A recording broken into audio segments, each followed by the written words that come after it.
शादी के बाद विदाई का समय था। नेहा अपनी माँ से मिलने के बाद अपने पिता से लिपट कर रो रही थी। वहाँ मौजूद सब लोगों की आंखें नम थी।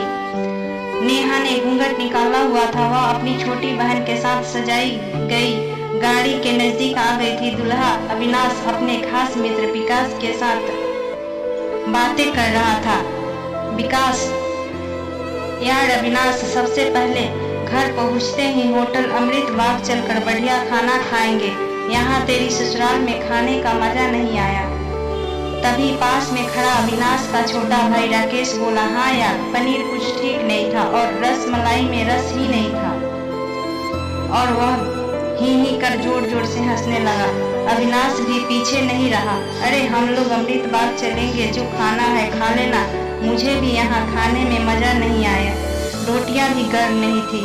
अपने पति के मुंह से यह सब सुनते ही नेहा ने घूंघट में गाड़ी में बैठने ही जा रही थी, गाड़ी की फाटक को जोर से बंद किया।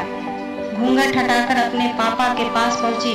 अपने पापा का हाथ अपने हाथ में लिया। मैं ससुराल नहीं जा रही पिताजी, मुझे यह शादी मंजूर नहीं। यह शब्द उसने इतनी जोर से कहा कि सब लोग हक्के बक्के रह गए। ससुराल वालों पर तो जैसे पहाड़ टूट पड़ा। मामला क्या था यह किसी को समझ नहीं आ रहा था। तभी नेहा के ससुर राधे श्याम जी ने आगे बढ़कर नेहा से पूछा, लेकिन बात क्या है बहू? शादी हो गई, विदाई का समय है, अचानक क्या हुआ कि तुम शादी को नामंजूर कर रही हो? अविनाश की तो मानो दुनिया लूटने जा रही थी। वह भी नेहा के पास आ गया। सब लोग जानना चाहते थे कि आखिर इन वक्त पर क्या हुआ कि दुल्हन ससुराल जाने से मना कर रही है। नेहा ने अपने पिता दयाशंकर जी का हाथ पकड़ रखा था। नेहा ने अपने ससुर से कहा, बाबूजी, मेरे माता पिता ने अपने सपनों को मारकर हम बहनों को पढ़ाया लिखाया व काबिल बनाया है।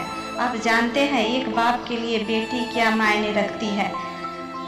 आप आपका बेटा नहीं जान सकते क्योंकि आपकी कोई बेटी नहीं है। नेहा रोते हुए बोले जा रही थी, आप जानते हैं मेरी शादी के लिए वह शादी में बारातियों की आवभगत में कोई कमी न रह जाए, इसलिए मेरे पिताजी साल भर से रात में 2-3 बजे तक जगकर मेरी माँ के साथ योजना बनाते थे।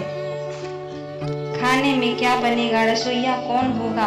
पिछले 1 साल में मेरी माँ ने नई साड़ी नहीं खरीदी क्योंकि मेरी शादी में कमी न रह जाए। दुनिया को दिखाने के लिए अपनी बहन की साड़ी पहनकर मेरी माँ खड़ी है।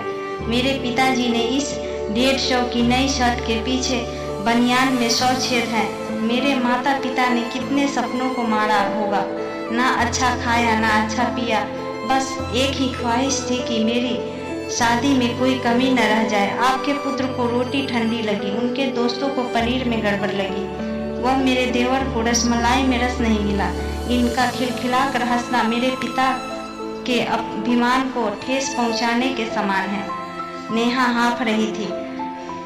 नेहा के पिता ने रोते हुए कहा, लेकिन बेटी इतनी छोटी सी बात। नेहा ने उनकी बात बीच में काटी, यह छोटी सी बात नहीं है पिताजी। पिताजी, मेरे पति को मेरे पिता की इज्जत नहीं, रोटी क्या आपने बनाई, रस मलाई पनीर यह सब केटर्स का काम है। आपने दिल खोलकर व हैसियत से बढ़कर खर्च किया। कुछ कमी रही तो केटर्स की तरफ से। आप तो अपने दिल के टुकड़ा अपनी गुड़िया को विदा कर रहे हैं। दयाशंकर जी ने नेहा के सर पर हाथ फिराया। अरे पगली, बात का बतंगर बना रही हो, तुझे मेरी कसम, शांत हो जाओ। तभी अविनाश ने दयाशंकर जी के हाथ पकड़ लिए। मुझे माफ कर दीजिए बाबूजी, मुझसे गलती हो गई। तभी राधे श्याम जी आगे बढ़कर नेहा के सर पर हाथ रखा। मैं तो बहू लेने आया था, लेकिन ईश्वर बहुत कृपालु है, उसने मुझे बेटी दे दी। वह बेटी की अहमियत भी समझा दी। मुझे ईश्वर ने बेटी नहीं दी, शायद इसलिए कि तेरी जैसी बेटी मेरे नसीब में थी। अब इन नालायकों को माफ कर दे।